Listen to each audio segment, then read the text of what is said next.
Omori Manga Chapter 3 Review, Meaningful Gestures. This chapter gave us new interpretations of existing scenes that greatly elevates the characters and the emotions surrounding them, while continuing to make the manga a more unique experience. We got a lot more depth to all the characters featured in this chapter, with Sunny being a much more proactive character.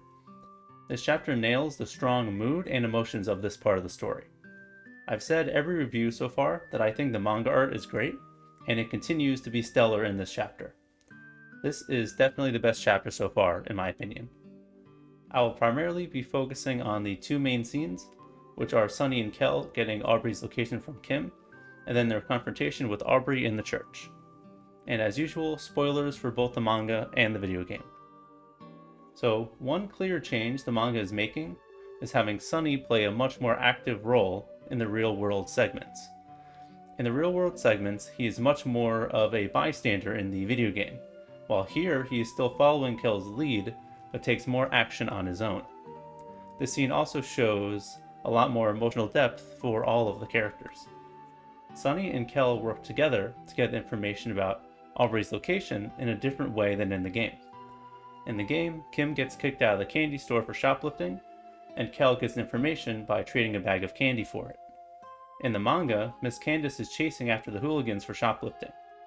I'm glad we at least got one shot of all the hooligans, as I expect we likely will not get much more of them.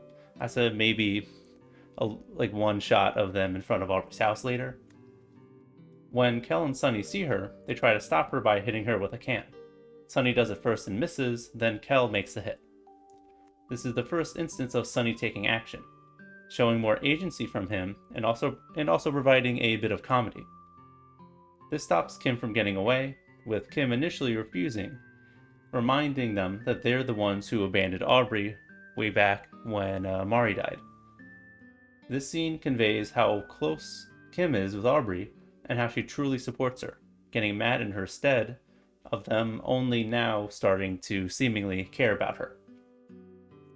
And another new element is Miss Candace really laying it on thick about punishing the hooligans, wanting to send them to juvie. This is a good addition, plus the scene of the townspeople bashing Aubrey in the church. It goes along really well with that scene of impressing this idea of how people react to these children acting out. This terrifies Kim and leads to Sunny and Kel feeling bad for her despite everything they know has been going on. The scene takes the reality of this situation very seriously, which is one reason why the tone of this chapter is excellent. With the characters' actions as a result of trauma being a focal point of Omori as a whole, as a story, it is great to see a repercussion of the hooligans' actions also be portrayed in a much more heavy manner than it was in the game. Kim is another scared kid who doesn't want to face what they've done, just like the main characters. This goes into the second moment of Sunny being proactive, with him offering up his money so that they can pay for the candy that Kim stole. Kel then asks Miss Candace to forgive Kim, which she does. And this act gets Kim to give up the situation. I loved seeing Sunny and Kel both take serious action to protect Kim.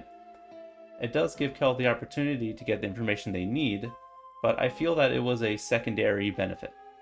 The scene accomplishes the same primary goal of getting Kel and Sunny to the church, but does it in a way that is far more engaging and dense with characterization. It really portrays Kel and Sunny, which is more new, as more sympathetic and good-natured people. And yeah, I love this scene, and this particular scene I do consider better than the original. It is just more dense. It has more going on. I have no issue with Sunny being a more proactive character, as we already see him be very taciturn in Headspace. This is showing more of who he is as a person, which I think has benefits compared to the game's more taciturn Sunny, and as of right now, I don't really see it causing any kind of issue with Sunny/Omori's main characterization. So, now onto the church, which I believe is also excellent. It mostly plays out the same, but with a different resolution and handle of Sunny and Aubrey.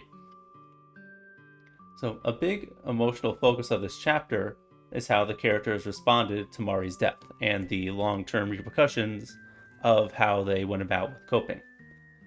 Everyone was hurt and coped with Mari's loss in their own ways, but all of their actions drove the friend group apart. The very first page of this chapter features the three characters' different ways of coping. This is a good addition that helps to make this point more clear. Aubrey started acting out, and this led her to the hooligans, who gave her the support that she needed, and that she will chastise Kel and Sunny for not giving her. Kel threw himself into basketball, which worked as a distraction from what happened. Sunny became a shut-in, refusing to acknowledge reality. None of them were properly there for each other when they really needed each other. This chapter does a great job of portraying everyone's conflicted emotions, both in terms of the dialogue and the stellar artwork. Kel seems the most stable and acclimated of the three so far, but here even he is getting rocked with Aubrey's accusations. The manga portrays Kel's conflict well. He genuinely is a supportive person.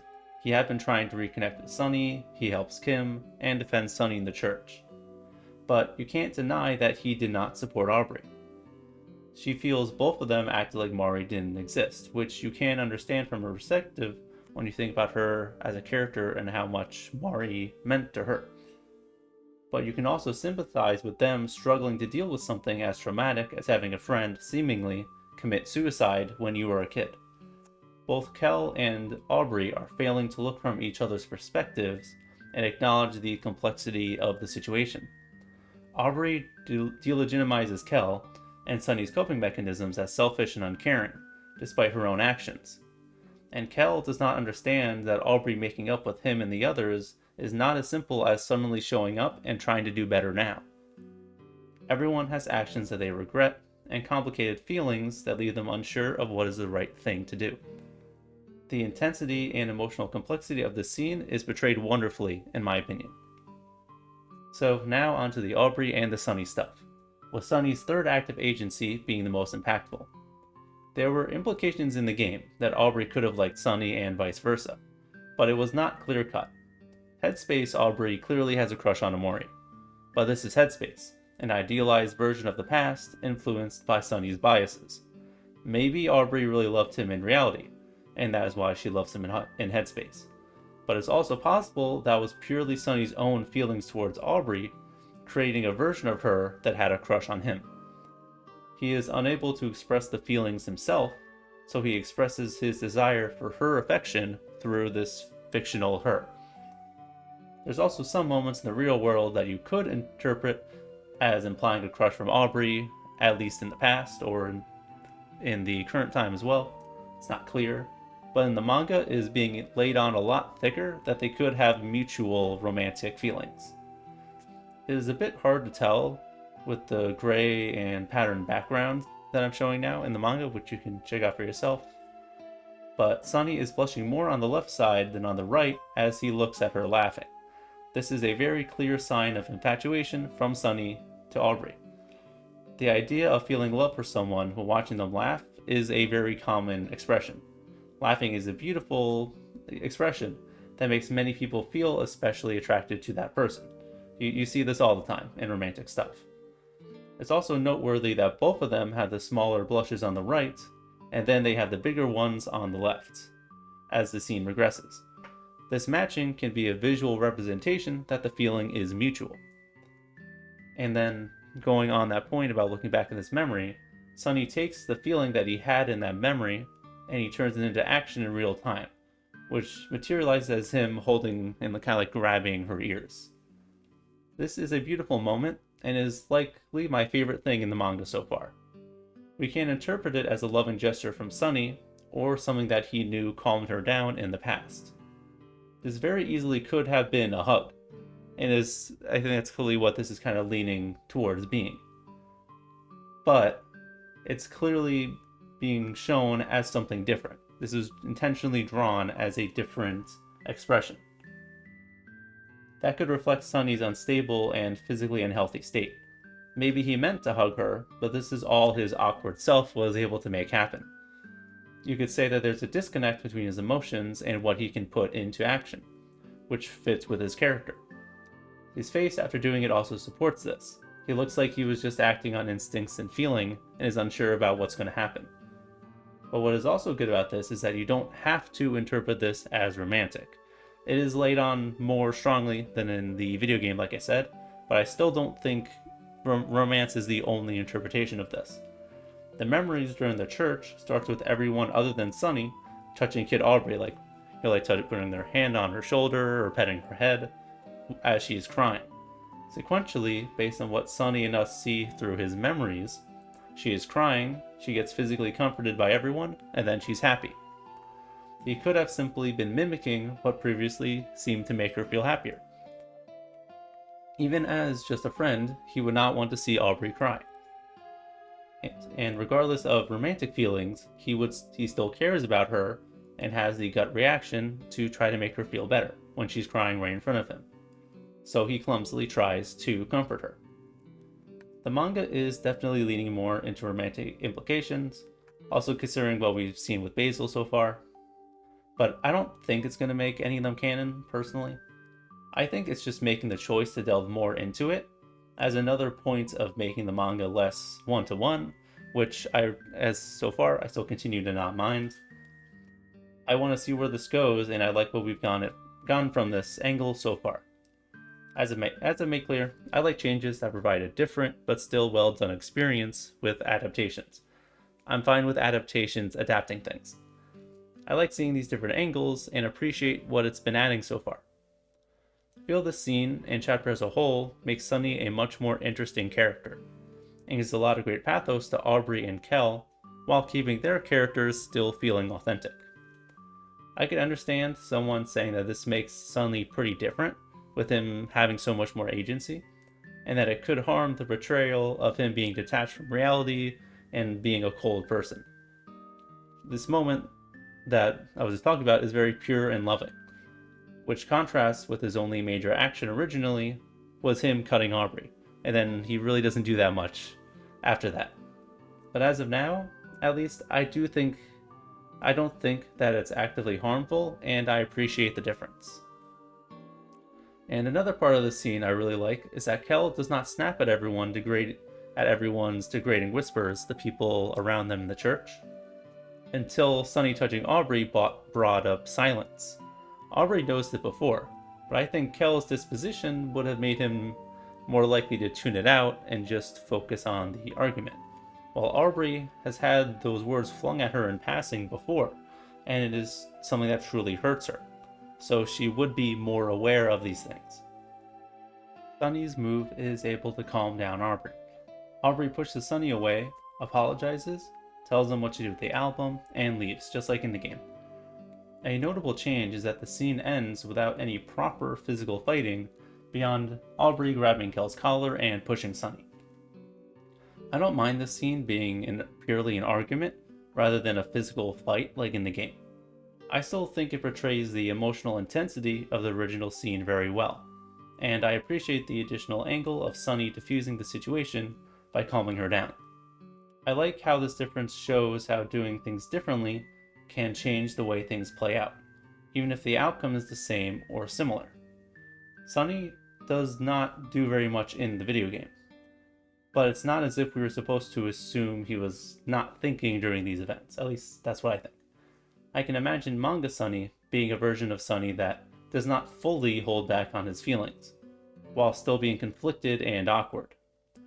I think what we see here elevates Sunny a lot as a character, and still fits into the theme of actions and repercussions, because in the video game we see a more negative outcome that more so matches what happened before with Mari's death. But here we see a more positive solution, and how that, I think, can make things go forward in a more amicable way. So, as Kel and Sunny run off to find the album, we transition back into Headspace. This picks up where the Headspace story left off previously, with them wanting to look for Basil and heading to the ladder to Overworld. I think this shot with the ladder is awesome. The ladder breaking through the panels and towering over Omori portrays Omori's fear, which is also shown very well through his expression. His eyes strongly portray this terror, with them looking very different from the usual mostly black eyes that we see, as they are now mostly white. I also like the detail of him gulping, even though that's just a very normal fear expression, but it is one of the only auditory moments that we get from Omori. If you know the game, obviously you know Omori is very much a silent protagonist. So even this little thing, I think, is just kind of a nice, cool detail. And it's also cool that we get to see a new version of the map. They did bother to include the orange oasis, so I wonder if we will actually see it. Considering it has no plot relevance, I really didn't expect it to show up, considering how things have been moving at a relatively brisk pace. But who knows? Maybe in a transition shot we'll get a panel of it, which would be nice. Or it could be used as a front page on one of the manga volumes or something along those lines. So, on that note, I totally see where people are coming from with feeling concerned over the pacing. I'm not saying that it is not moving fast, it is. But do consider that we are disproportionately covering the real world versus Headspace. They have not even gone to Overworld yet, which is just the first major area outside the forest. There is still a lot more of the game to cover. There is also the chance that covering all this in 3 chapters might feel faster to you than it actually is. These chapters are pretty long. With the first 2 chapters, I was genuinely surprised when they just kept on going. Like there were like 2 separate moments in the first chapter that I thought it was going to end. So while 3 chapters covering a lot of the real world content is pretty fast, I do not think we need to be terribly concerned considering how good I think it's been overall. With how this chapter ended, I'm predicting that we will probably spend most of the next chapter in Headspace, which I do think would be the best decision. It could be good to have the chapter almost entirely be overworld, and then maybe end the chapter with the barn scene that transition back to them finding the album, and then they'll actually continue with that one in the next chapter. Having a less equal back and forth in the game isn't fundamentally a bad thing, but it definitely could become a problem down the line if they continue exactly like this. So I hear the concerns. I absolutely acknowledge that it could be a problem, but right now I think it's fine, and I think this can go in a good direction. So I think this chapter has won over a lot of people, especially the ones that were against new and changed content.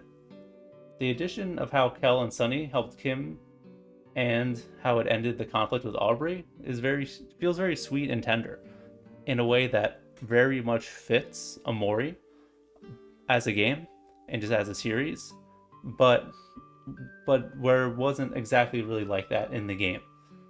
I think it's slightly better in these specific areas. There are other scenes later in Omori that have that feeling, and I think these 2 scenes really fit well with those, like the latter real world stuff where everyone's back together and things are very wholesome outside of the basil stuff.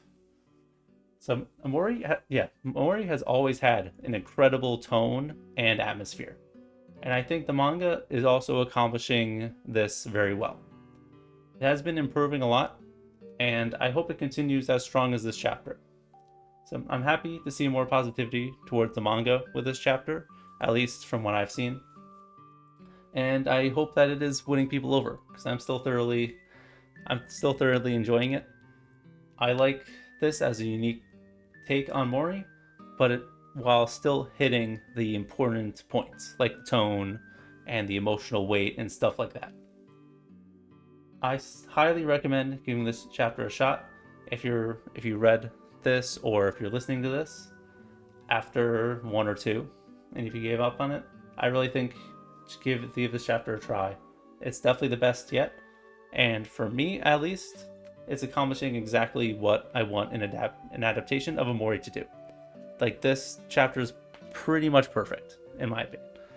Not saying it literally is, but is a fantastic chapter. I like seeing changes like this. I think this is really cool and makes for a unique, enjoyable experience. Thank you very much for listening. You can find my blog in the description, and you can check out any of the other stuff I do. I do reviews, analysis kind of stuff. So if any of that interests you, please stick around and check out that, and wait for the next chapter, which I'll be covering. I'll be covering the Omori manga in its entirety. So yeah, expect more. Thank you very much.